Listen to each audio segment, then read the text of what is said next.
Boa noite! Estamos aqui prontas para mais uma live da nossa jornada do despertar. Hoje com o nosso super convidado Marciano de Almeida Cunha. Vamos por aqui jornada do despertar. É o nosso caminho aí para o autodesenvolvimento, para nossa reconexão com a nossa luz. Boa noite, Marci. Muito bem, deixa eu já conectar com você aqui. Vamos lá dividir, aguardando Marcelo Cunha. Oi, Rê. Boa noite! Tá todo... Abaixe um pouquinho a sua câmera, que quando ele entra em duas assim, ele fica... Isso, aí. Muito bem. Será que me ouve? Como vocês... Ouço muito bem. Como você está? Tudo bem? Tudo bem, e você? Tudo ótimo, graças a Deus.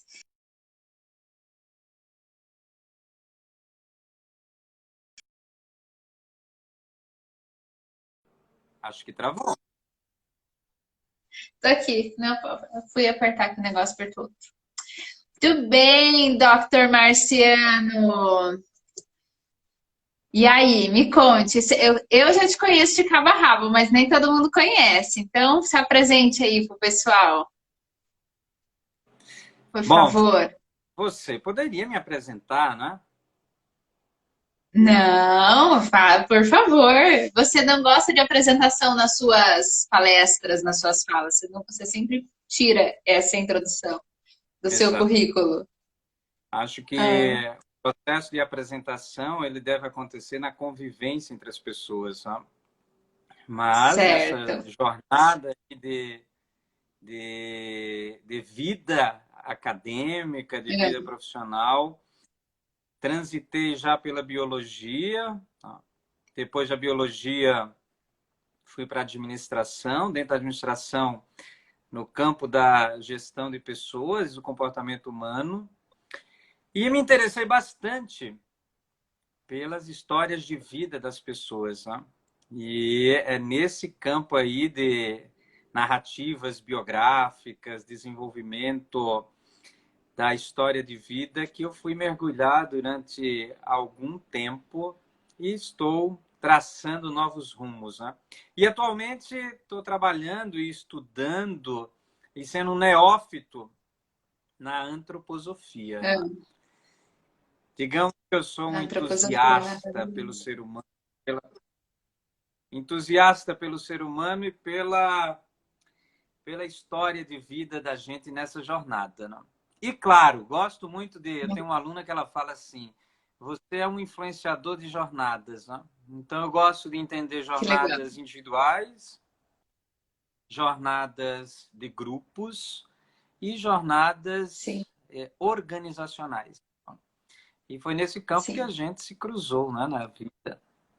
Sim, sim, sim. Gente, ele me deu aula em 2009. Eu queria primeiro dar boa noite aí para todo mundo que entrou. A Ed tá aí, o pessoal que estava na outra live comigo também.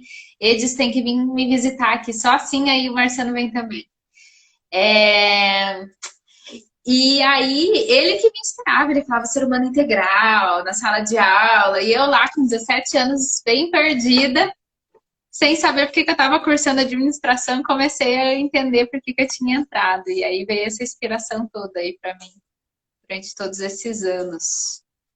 É, Querido, observar, você fala da jornada do despertar, mas na condição de professor a gente tem o privilégio de acompanhar longitudinalmente o desenvolvimento dos nossos alunos, né? E você é uma pessoa que acompanhei aí todo esse despertar da mulher profissional que você é, quando era aquela piazinha assim, né? Que chegou escandalosa, cheia de vida.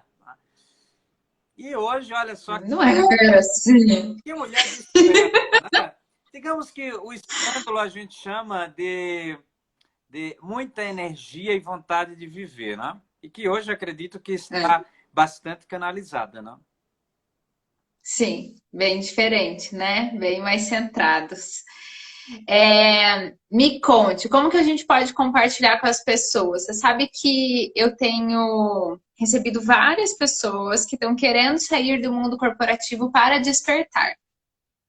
E eu falei, então quem que vai sobrar no mundo corporativo depois que esse mundo despertar, né? Eu não sei se é esse o fluxo. Dentro de todas as suas vivências, de todo o trabalho lindo que você faz com as empresas, com as pessoas, quando você começa as falas e traz muitas reflexões do que aquela pessoa está fazendo ali, o quanto aquilo faz sentido dela estar ali, por que que está nesse trabalho e todas essas coisas. Como que a gente pode, Marciano, trazer para as pessoas insights sobre como eu posso estar conectado com a minha essência dentro desse ambiente corporativo? É, é interessante quando você fala assim, né, das pessoas estarem se despertando para sair do universo corporativo. E isso não é só do contexto da pandemia, mas eu acredito que é um movimento que o ser humano e os profissionais já vem passando de despertar para uma nova consciência. E nesse movimento, o que é que eu acredito, né? Primeiro que a gente está vivendo uma grande crise. E é uma crise de identidade. E a identidade, quando a gente estuda, a gente pode falar de identidade do indivíduo, identidade de grupos e identidade das organizações. E nesse contexto atual, né, que a gente está vivendo, eu vejo uma desinstitucionalização. O que quer dizer isso? Né? Assim, as marcas, os nomes, né, os pesos, né, paquidérmicos que a gente tinha, não faz mais sentido para as pessoas. Então, a gente vê um movimento das pessoas buscando o próprio eu. E aí, às vezes, nessas estruturas densas, pesadas, que são as organizações, este eu não é encontrado. Até se a gente faz um passo atrás, dá um passo atrás no campo da administração, a gente sabe que toda organização ela tem um nome, ela tem uniforme, ela tem matrícula, e ali, né, quando você tem um uniforme, tem uma matrícula, tem um crachá, muitas vezes você é expropriado da sua identidade. E, de repente, essa sociedade que a gente vive, que é uma sociedade cheia de muita informação e disponibilidade da informação para transformar em conhecimento, as pessoas estão ficando muito mais conscientes, né? Graças a toda essa conexão, né? E que eu falo da conexão não é só a conexão tecnológica, mas a conexão entre as pessoas. E isso faz com que eu olhe a vida do outro e comece a, inclusive, no olhar para a vida do outro, olhar para a minha vida. E aí eu desperto, né? Será que esta vida, esse padrão que eu tô, é o que realmente me possibilita me realizar? Então, eu vejo uma sacudida nas estruturas. E aí as pessoas não querem mais ficar dentro das organizações, mas, ao mesmo tempo, elas também querem estruturar-se. E aí é onde tem o grande risco, não é? Porque, assim, tem a sabedoria popular que sempre fala, né? A grama do vizinho é sempre mais verde. Você vê outra sabedoria popular, né? Vê as canas que eu bebo, mas não vê os tombos que eu levo. Né? Toda construção de identidade, ela demanda tempo para consolidação. Então, esse processo de desinstitucionalizar e eu construir a minha marca e eu construir a minha jornada individual demanda um tempo. E aí vem o grande paradoxo, né? Porque a gente está numa sociedade em que tudo está conectado, mas estando conectado, né, tudo é muito veloz, porém, o desenvolvimento e o despertar não tem essa velocidade das conexões, né, tecnológicas que a gente conhece. E isso demanda um tempo. E muitas vezes as pessoas não estão dispostas a pagar esse tempo. Aí vem algo que lá, quando você fazia primeiro semestre comigo, a gente trabalhava em comportamento organizacional, que é o conceito de frustração.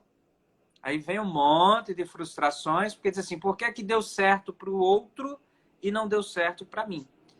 Aí talvez a grande sacada do verdadeiro conceito do que seja despertar. E aí, nesse contexto que a gente está vivendo, quando a gente fala de grande crise, eu vejo a desinstitucionalização como sendo uma crise, e crise não é uma coisa ruim, tá? E o segundo são os padrões de consumo que estão mudando. Tá? E a gente fala de consumo, né? O que eu quero consumir daqui para frente? E cada vez mais a gente está procurando consumir aquilo que me deixa mais realizado, mais autêntico, mais pleno. Tá? Por isso, de repente, essa necessidade do despertar. Tá? Maravilhoso. E como que você acha que as empresas estão lidando com esses funcionários que já não estão mais cabendo nas caixas que eles queriam? Você sabe que esse movimento de saber lidar, eu acredito que não estamos sabendo lidar. Tá? Porque tudo é muito novo. Então, nós estamos construindo novos padrões, novas caixas, tirando as caixas também. A gente vê agora esse movimento da pandemia e o movimento entre as empresas de home office e agora algumas empresas já retornando. Né? E quando as pessoas estão chegando nas empresas, elas estão observando que os prédios são grandes demais, que não precisa de toda essa estrutura. Né?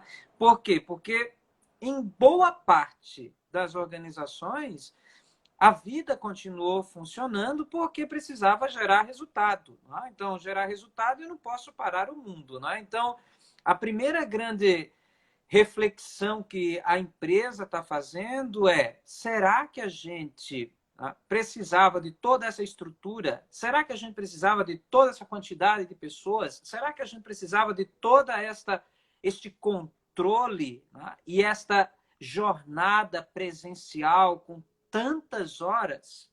Então, quando você começa a me perguntar, né, como é que a empresa está lidando, eu vejo que está aprendendo, está construindo. Não é? Então, nós estamos num processo agora muito de cocriação da vida organizacional e da nossa vida, né? Que cada vez mais ela se torna indissociável, como ela sempre foi. Né? Porque assim, a gente acreditava que existia a caixinha aqui, né? A minha vida pessoal, a minha vida profissional, a minha vida social, a minha vida familiar, várias caixinhas que eu vou abrindo as gavetas.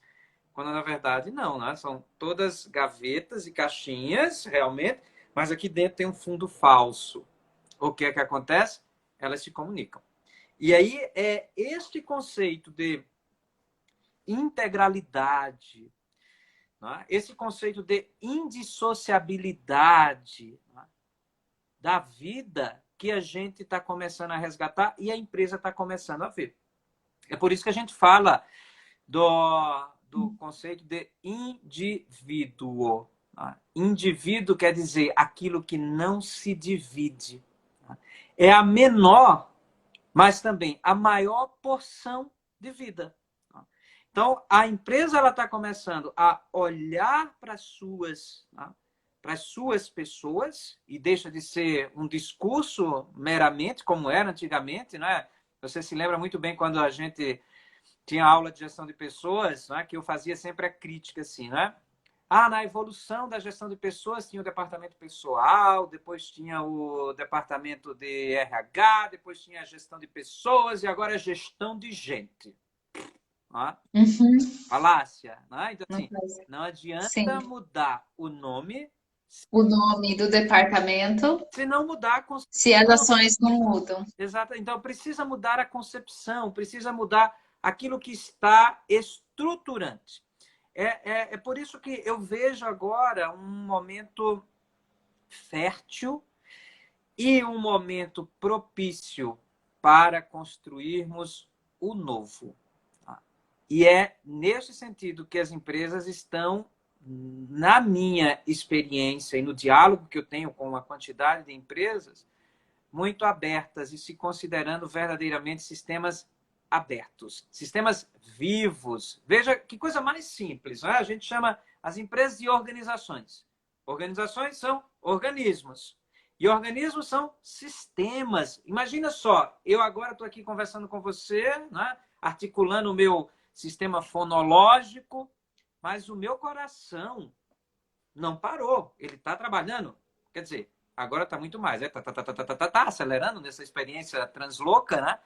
Mas o coração está funcionando, o meu sistema digestório está funcionando, o meu sistema de conexões neurais está funcionando. Tudo funciona simultaneamente, né? Sem pedir licença um ao outro, mas, nas palavras lindas que a gente conhece, né? Sinergicamente. Tá? Então, eu vejo que a gente precisa começar, como empresa, e eu já vejo alguns movimentos, a entender indivíduo como sendo essa parte que não se divide, tá? Enxergando o todo, tá? E valorizando os processos co-criativos. Claro que também não quero trazer aqui jargões, né? Não, vamos fugir um pouco dos clichês e vamos optar pelo simples. Né? E talvez é essa palavra simples que está faltando em muito lugar, mas ao mesmo tempo é o que está sendo usado de maneira muito sem poupar nas organizações que estão fazendo a diferença e estão construindo esse futuro que já é presente de uma maneira transformadora. Né? O que que você entende que vão ser as principais mudanças dessas organizações e desse funcionário? O que que você acha que é esse caminho aí? Você tem algum palpite dentro do que você está vendo? Eu tenho um Que já está sendo construindo? Eu tenho um palpite, assim, Louise, que é o conceito de tempo versus espaço. Né? Então, assim, lá no início dos anos 90, né? Final dos anos 90, início dos anos 2000, a gente falava muito de globalização. Né? Então, assim, o mundo está se globalizando, se transformando numa aldeia. Né? E globalizar é trazer tudo muito para perto, né? E tudo parte do globo, mas ao mesmo tempo, enquanto eu tenho essa coisa gigante que é o globo, eu tenho essa coisa muito aldeia, né? Micro. Sim, muito Tá. micro e tudo muito próximo. Né? E veja, o quanto a gente está próximo hoje em dia, graças a toda essa evolução tecnológica. E aí, veja, espaço-tempo. Essa relação, ela precisa ser ressignificada e ela já está sendo significada. Não é? Então, eu preciso de tanto espaço. Não é? E aí, quando eu falo de espaço, não é só o espaço físico, mas é o espaço relacional também. Não é? Então, veja, conversando com algumas pessoas de uma empresa que eu estou construindo uma jornada online agora nesse período de pandemia, né? Alguns executivos e executivas estão me dizendo assim, né? Eu estou em casa, que eu estou trabalhando, mas agora eu estou conseguindo fazer o almoço para minha família. E eu estou conseguindo dividir o tempo do trabalho, né? E construir um espaço de construção da minha família dentro da minha jornada de trabalho. Até tem um dos executivos que ontem conversava comigo, ele dizia assim, a minha principal descoberta nesse período, que eu estou há 90 dias em casa, é que nós, lá em casa, construímos um mesão. Né? Literalmente. Né? Ele e a esposa trabalham fora e tem 2 filhos. A menina faz faculdade e o menino estuda na escola regular ainda. E eles construíram uma mesa grande, trouxeram para dentro de casa, e naquela mesa eles fazem as refeições e eles também trabalham. Tá? Ele com os trabalhos dele na empresa, a esposa também, e os filhos com o estudo. E eles estão compartilhando dentro de casa o espaço físico e compartilhando também o tempo de convivência. Já percebeu assim quantas mães hoje em dia tiveram que adaptar suas rotinas para continuar trabalhando e exercitando a maternidade, porque a escola ou a creche do seu filho mandou o Não filho tá mais. não está mais, né? E olha que coisa bacana, né? Momentos, por exemplo, de cuidar da criança com fraldas, que era a escola que fazia, ela agora está cuidando. E uma vez que a criança sair das fraldas, ela nunca mais vai ter essa experiência. E a mãe está vivendo esse processo. Óbvio que eu não estou dizendo assim, né? Fazendo uma revolução e trazendo todas as mulheres para dentro de casa para ser doméstica, né? Na atividade doméstica, né? E deixando o mundo do trabalho, né? No segundo plano. Não. Eu estou dizendo que a gente está ressignificando espaços e tempos. Então, dentro dessa tua pergunta, eu vejo uma semente sendo lançada, né, nesse binômio espaço-tempo. E aí leia-se tempo e espaço sobre diferentes dimensões e significados. E, obviamente, na hora que eu faço essa relação entre espaço e tempo, onde é que eu vou ter impacto? No ressignificar das relações e no ressignificar também, consequentemente, do poder. Né? E aí, veja, a gente tem uma nova organização do poder. Né? Como assim? O poder, vamos pensar, né? Vamos para o mundo corporativo. Eu não tenho mais o controle do meu funcionário se ele está na mesa de trabalho. Né? Vou dar outro exemplo, né? Que conversando também com outro executivo que eu acompanho, e ele mora na cidade litorânea, e nessa cidade litorânea tem um ritual que é o lançar das tainhas. E ele tem 50 anos de idade e sempre via pela TV. E ele tem uma casa fantástica à beira do mar. E essa semana ele estava trabalhando em casa, né, em home office, e viu um barulho dos pescadores. Quando viu, era o tal do rito das tainhas. Ele foi lá e viu. E ele me dizendo, foi a primeira vez na minha vida que eu vi in loco e ao vivo. E eu não deixei de trabalhar. Então, quando eu falo do poder, eu não tenho, né, esse comando, né, e esse controle, né, mas não quer dizer que as pessoas não estão a trabalhar. Né? Elas estão construindo outros ritmos. E quando a gente fala de poder também no âmbito familiar, imagino que quando os pais estavam fora de casa e os filhos, sejam crianças, adolescentes, eles têm uma relação de poder com aquele espaço da casa, inclusive era, né, terceirizada a criação, e quem era o rei e a rainha do lar? Né? Esses filhos. A criança. A criança. E agora o que é que a gente vê? Né? O pai e a mãe estão ocupando o lugar que é dele. Voltaram para o seu papel. Dentro dessa estrutura familiar. E você, melhor do que eu, sabe muito bem, né, nos estudos que você faz de constelação, a importância de cada um ocupar o seu espaço. Né? Então, quando eu falo de redimensionar, né, e ter impacto nessa relação tempo-espaço no poder, é porque as relações elas estão sendo ressignificadas e o poder ele está sendo, inclusive, compartilhado, ele está sendo retomado, ele está sendo perdido. Como é que eu lido com a perda de poder sobre o meu funcionário? De um gestor. Nossa, me passou aqui pela cabeça aquele diretor que a gente trabalhou lá em Joinville, super precisava ter o poder também das coisas, né? Como lida com isso? Como é um trabalho terapêutico para cada uma dessas pessoas, né? De você ter que aprender. Eu tô vendo muita gente, Marciano, que tá chegando até mim, assim, super desestabilizado. Não queria nem voltar de repente, ou não sabe, aí vai para casa e aí se questiona enquanto pai, enquanto mãe, e aí fica. Então, o voltar para casa também, de certa forma, é você ter que encarar coisas que talvez antes você não olhava porque você estava super focado no seu trabalho, né? Que é o que você falou, de montar um mesão, de você ter que estar com os filhos, de você preparar a refeição para o filho e tudo mais. Mas o que eu tenho recebido aqui são pessoas que estão assim, meu Deus do céu, não tô dando conta, tô ficando louco, tô ficando louca. Como que eu vou lidar com isso? Eu não sei lidar com essa criança o dia inteiro.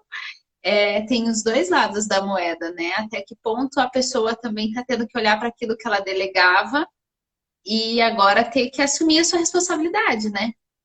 É, Nesse outro âmbito familiar aí. essa tua fala me fez colocar dois apontamentos, né? Olha só na condição de professor, tá? Gostei bastante, né? Que essas novas relações elas vão exigir o primeiro apontamento, uma confiança estabelecida e resgatada. Né? Então, assim, e a confiança, primeiro, em mim, né? Porque assim, eu não consigo confiar no outro se eu não confiar Sim. em mim.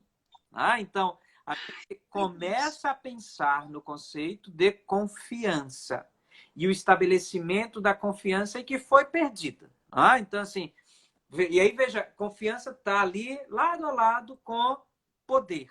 Tá?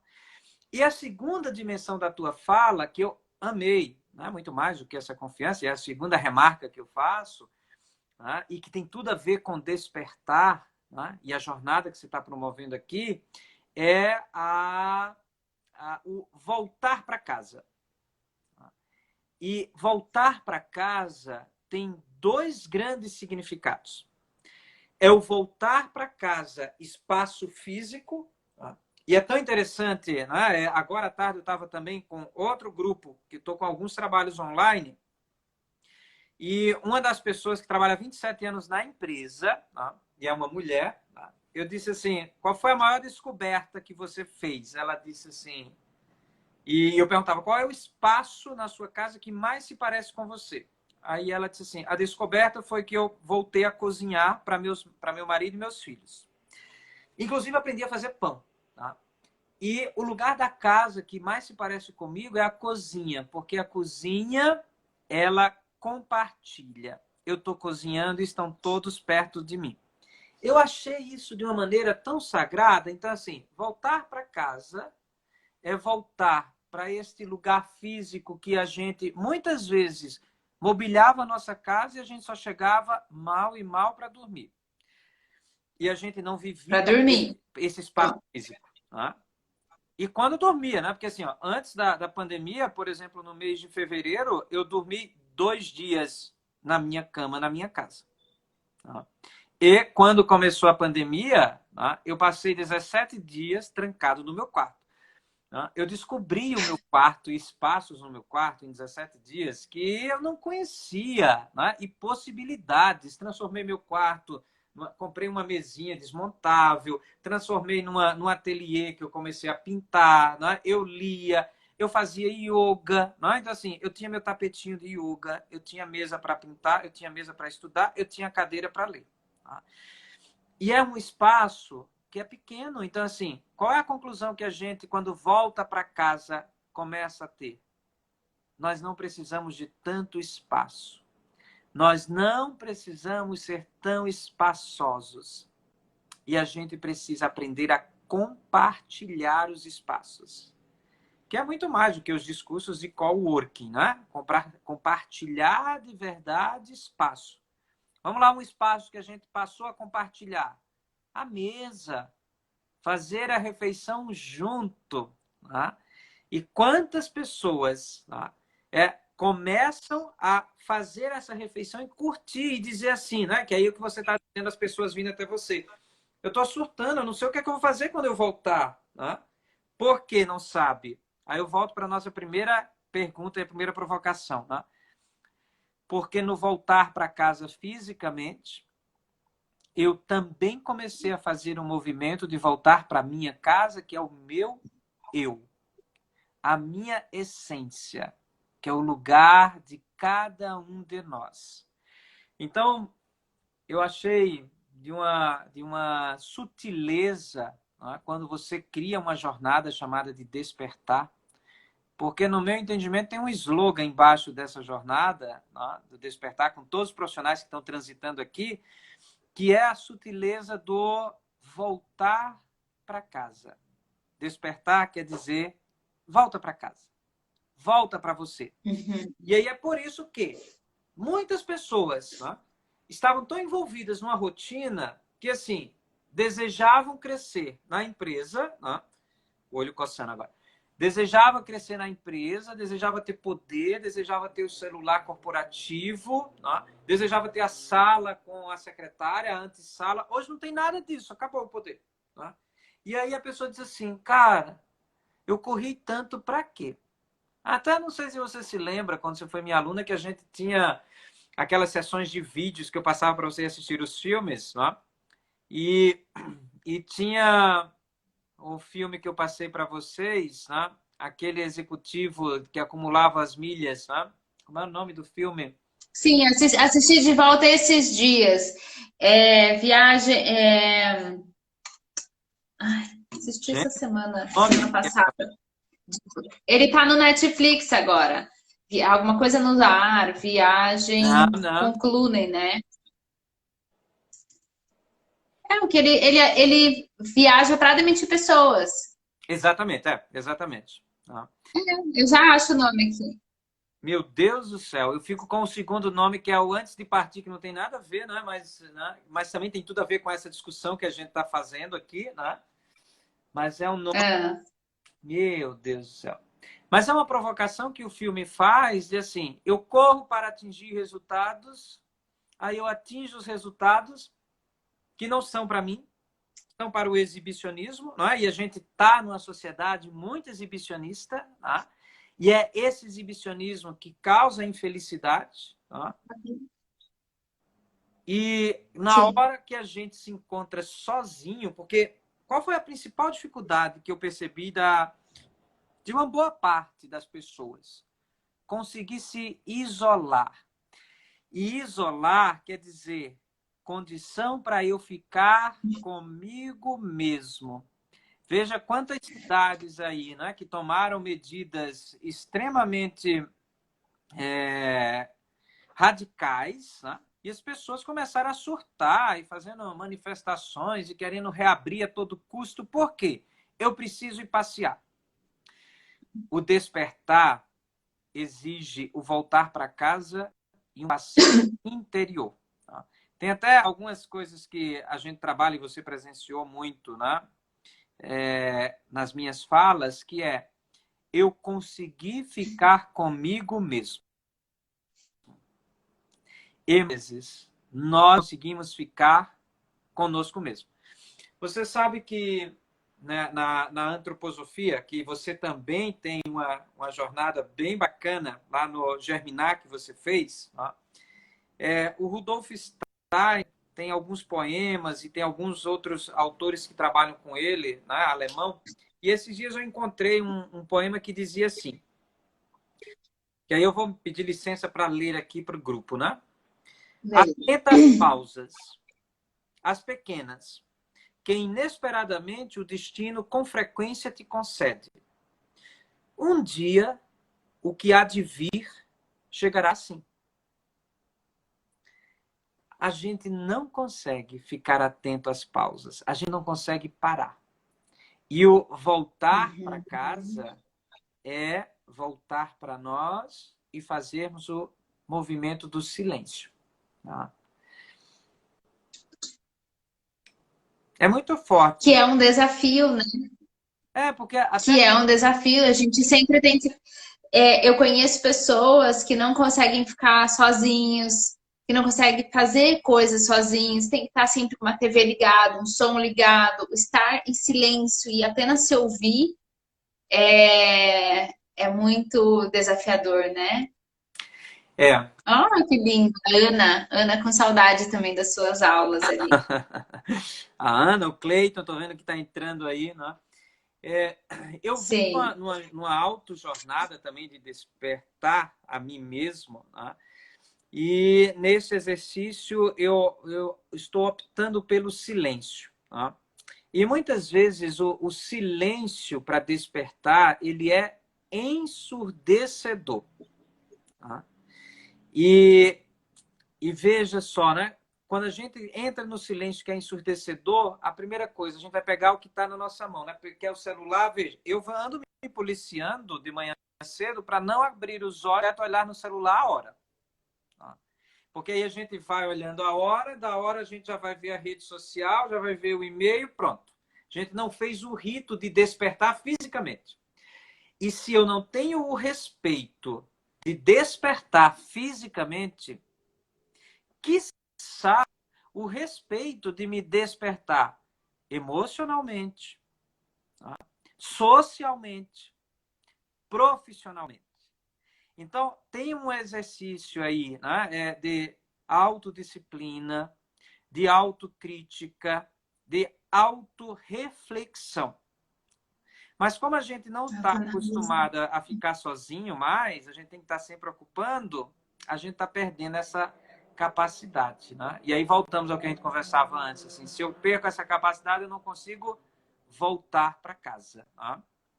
Olha a Aline falando aqui, né? Nesse mundo barulhento, o silêncio é tão maravilhoso e é espetacular. E até, Aline, eu quero compartilhar uma experiência do meu isolamento, né? Que no meu isolamento eu prestava atenção na janela do meu quarto, aqueles dias que eu fiquei, que eu falei há pouco, né? E todos os dias eu comecei a prestar atenção que às 16 horas, um casal de pássaros, né? Eles sobrevoavam, né, a janela do meu quarto. Todos os dias. E aí eu comecei a perceber que aquele casal de pássaros, né, que dançavam e bailavam ali às 16 horas, eles têm um ritmo de vida. Então, se eu quero promover o desenvolvimento e o despertar, eu tenho que começar a olhar para os ritmos de vida e criar ritmos. E aí vem um alerta, né? Porque assim, ao mesmo tempo que a gente está despertando e sabendo que não precisa de tanto espaço, nem precisa de tanto tempo para trabalhar dentro de casa, tem um outro extremo. Tem pessoas que estão fazendo home office e ao invés, né, de construir novas rotinas, está trabalhando 10, 16 horas por dia, se autoflagelando para demonstrar que está trabalhando. Veja que é esquizofrenia. Né? E aí vem a questão do quanto a gente consegue construir equilíbrio.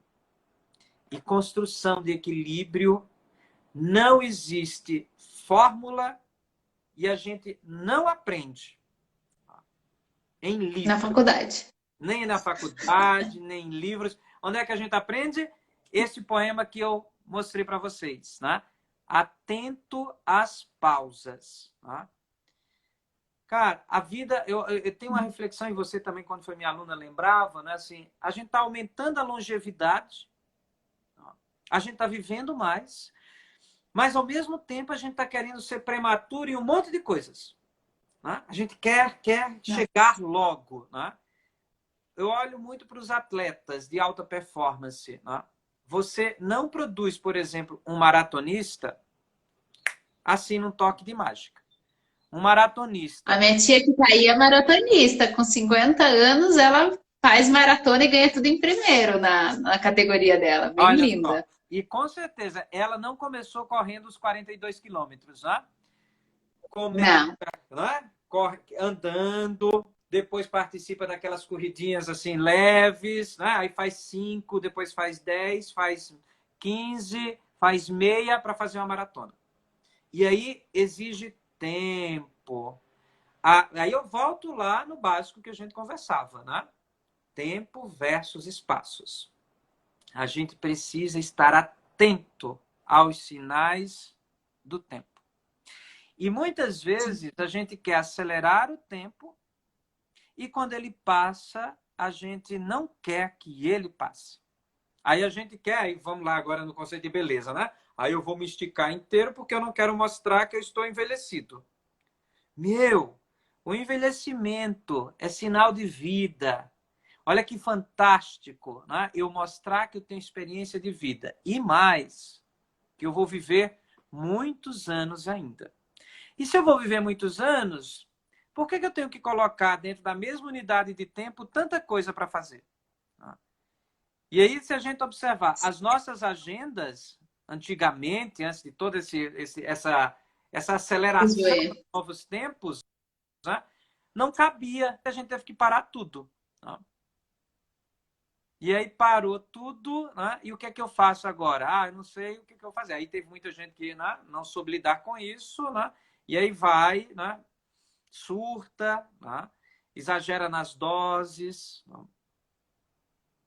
Eu tô com uma pessoa que tá super exagerando nos vícios aí. E os vícios, hoje cedo eu tava ouvindo algumas palestras sobre isso. Eles são as compensações, né? E ele pode ser não só de droga e bebida, mas o meu alimento, o meu trabalho, eu continuo trabalhando 15 horas mesmo dentro de casa, ou eu tô indo para minha compulsão da alimentação, e aí independe de qual categoria, mas é a minha descompensação no, da minha questão emocional, né? Eu não estou conseguindo lidar com isso e entro tentando colocar algo naquele lugar para suprir essas questões.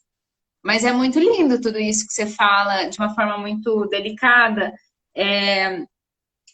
E é como ter essa paciência para ter esse processo do despertar dentro de casa ou fora de casa, ou no corporativo ou fora do corporativo, sempre vai requerer esse tempo, né? Para a gente conseguir ir sabendo aonde a gente quer estar, quem realmente sou eu, qual é o meu propósito, por que que eu estou indo para este lugar todos os dias. Você sabe que você falou de delicado, e eu gosto de uma palavra que é correspondente com delicado, que é a palavra sutil. Então, o processo de desenvolvimento, né, e de despertar, seja o despertar individual, seja o despertar de um grupo, seja o despertar de uma empresa, ele é sutil. E sendo a empresa um elemento vivo, né, eu tenho que olhar quais são os ritmos da vida. Então, quando você fala aí desse processo lindo, assim, eu ando tendo uma experiência, não sei se vocês conseguem ver aqui. Lá Tem que. olha só, do feijão. Né? Uma coisa assim, boba, sutil. Né? Aqui eu tenho feijãozinho em algodão e aqui eu tenho Tá. feijãozinho na terra. Olha só que coisa interessante. Tá? A gente está falando sobre sutileza para construir um despertar e entender fluxo da vida individual, da vida em grupo e da vida organizacional. Esses dois experimentos aqui que a gente aprende lá na pré-escola, eu estou fazendo com um grupo de uma empresa agora. Um mês atrás, 35 dias especificamente, eu propus para todo mundo fazer a mesma experiência e eu estou fazendo. No algodão, 5 sementes, não nasceu nenhuma, não germinou ainda. Aqui na terra, nasceram das 5, 2. E olha só, essa está desse tamanho, essa está desse tamanho. Todas elas saíram do mesmo pacote. Tá? Receberam as mesmas informações, mas cada uma está germinando de uma forma muito própria. E é muito interessante que quando eu fiz essa experiência e eu estou observando e meditando sobre isso tudo, olha só a palavra meditar, eu gosto muito da palavra meditar, não é? Porque meditar, me organizar, me reorganizar, né? Me adequar às normas. Né? Quando a gente edita, você editou muitos trabalhos para me entregar lá na faculdade. Né? Quando a gente edita, a gente limpa. Né? E eu meditando sobre essa experiência simplesinha que já tinha feito 4 décadas atrás, né? Eu começo a pensar em exageros. Um dos finais de semana, 2 semanas atrás, né, eu tinha que ir para a chácara e na sexta-feira, final do dia, coloquei água. Né, assim, final do dia de sexta, sábado e domingo, água suficiente. Cheguei na segunda-feira, esses 2 pezinhos de feijão tinham desfalecido. Pensa o pânico que eu tive. Tá? E eu disse, meu Deus, mas tinha água. Porém, o que eu coloquei ali? Água, mas eu não pensei que o final de semana ia ser muito quente. E aquela água secou e as plantinhas quase morreram. foi um exercício gigante meu para recuperar aquelas plantas e ter algo que você falava ali, que se chama paciência. Nós não temos paciência hoje em dia. A prova disso é que a gente vai passando telas, né? Isso me interessa, isso não me interessa, eu tiro conclusões precipitadas, eu não amadureço na relação, quando eu vejo, né, a dificuldade, eu descarto. Então, a gente está num processo de descartabilidade da vida. E a vida, seja ela a vida, né, individual, a vida do grupo, a vida organizacional, é igual uma chama de uma vela. Fácil, fácil ela se apaga. Tá? É só a gente observar, Sim. né? Vamos pensar no mundo organizacional. Aquelas empresas que nós conhecíamos de patinetes e bicicletas morreram. Então, assim, teve o boom, né? A chama e a vela ultra acesa e, de repente, se apagou. Quantos grupos e departamentos dentro da empresa também numa reestruturação morrem? Então, tem uma questão aí que a gente precisa saber lidar é com a temporalidade. Aí volto de novo, né? Espaço, tempo. É um grande desafio nosso na jornada de descoberta. Maravilhoso. A gente tem um comentário ali, só para ler o comentário da minha mãe, né? O quanto ela tá lá em Maceió, ela foi para fazer um ano sabático em Maceió e tá presa no apartamento sozinha. E ela coloca ali o quanto ela tem conseguido ficar em silêncio, percebi como o silêncio é eloquente. É um desafio, né? A gente conseguir também silenciar a mente para a gente poder ouvir o que a gente traz dentro da gente, né? Eu falava numa outra live agora há pouco de que todos nós temos as respostas.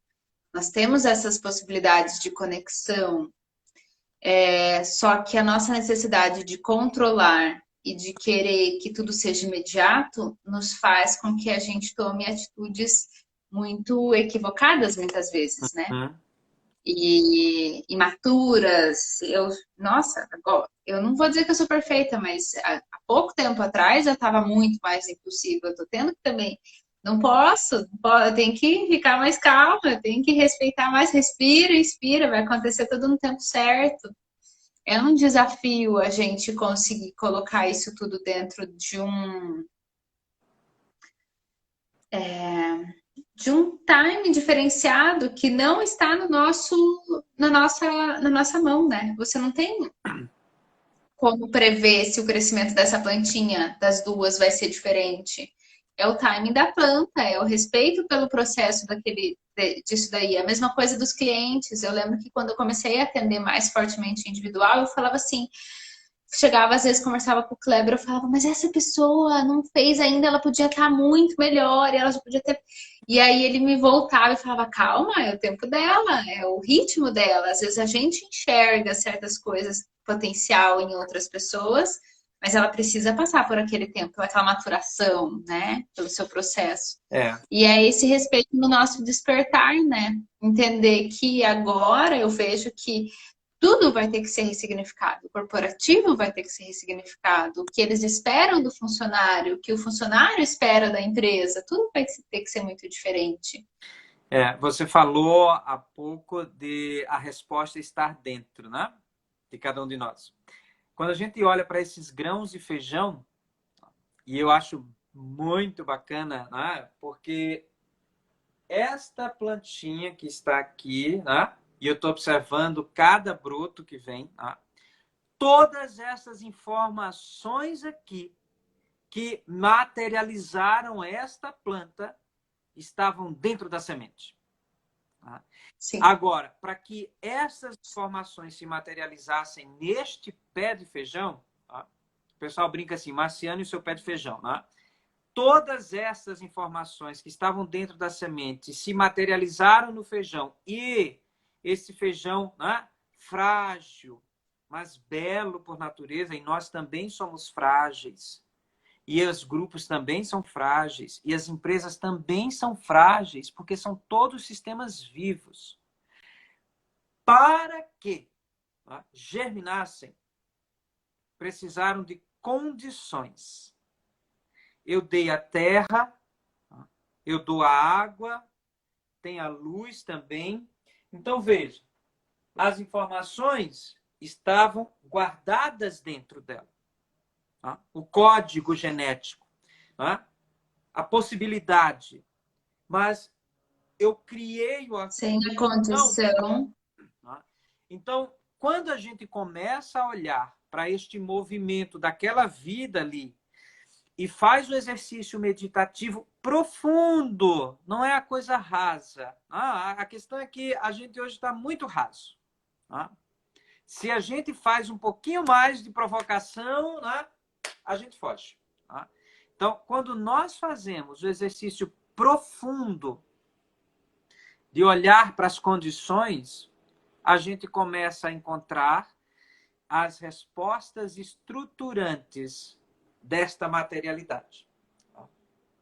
Mas veja que a gente tem hoje uma apologia muito a tudo que é instantâneo. E eu sou um crítico, né? Ferrenho, e você conhece muito bem, né? Este meu lado, né? Quase arcaico. Né? Quando a gente olha para as novas tecnologias, inclusive, né? A gente reduz as comunicações para 140 caracteres, lá atrás. Né? Agora a gente reduz as comunicações e a vida ao stories, que 24 horas desaparece. O stories desaparece, mas eu, como indivíduo, não desapareço e eu permaneço. Aí eu olho para trás assim, cadê a minha história? Aí vem o dilema hamletiano, né? Ser ou não ser, eis a questão. E aí, na hora que eu não tenho história e eu não sei quem eu sou, eu compro imediatamente aquilo que primeiro me oferecerem. E aí, jamais eu, como semente, vou despertar e vou germinar. Por quê? Usando a palavra, e aí, de uma forma bem crítica, né? Porque é fake. E o que é fake? Aquilo que não diz respeito a mim mesmo, à minha essência, ao meu eu. E ao meu eu e à minha essência, que está num lugar que é dentro de mim. E é o lugar de mais difícil acesso. E aí, retomando o que a sua mãe dizia ali na nossa live, né? Eu encontrar a mim mesmo exige silêncio. Eu fiz esses dias eu ando ativando um pouquinho a minha capacidade de produzir uns versinhos, né? E construí uns versinhos que falavam exatamente sobre isso, né? O que é viver nesse momento atual, né? E o viver nesse momento atual, às vezes, né, se resume a esta coisa instantânea, imediata, né, superficial. Superficial. Exatamente. Que lindeza. Meu mestre, nós temos 7 minutos finais. Eu queria colocar aí também, se alguém tiver algo para querer compartilhar, para querer colocar para nós, para a gente ter essa troca também linda aí. Se tem mais alguma coisa para a gente ir fazendo os nossos 7 minutos finais aí, para a gente fazer um fechamento nisso tudo. Adoro o Estou silêncio. aqui, pronta para te ouvir. Adoro o silêncio, né? Eu sempre convido as pessoas nesse momento, né, de busca do despertar, e também as organizações, a não dar a resposta primeira que vier. Né? Uhum. Não ser imediatista. E a gente possibilitar o que na química acontece, que é o processo de decantação. Então, assim, a gente precisa dar tempo para as coisas decantarem. Saiba que a longevidade está aí. então não queira resultados imediatos.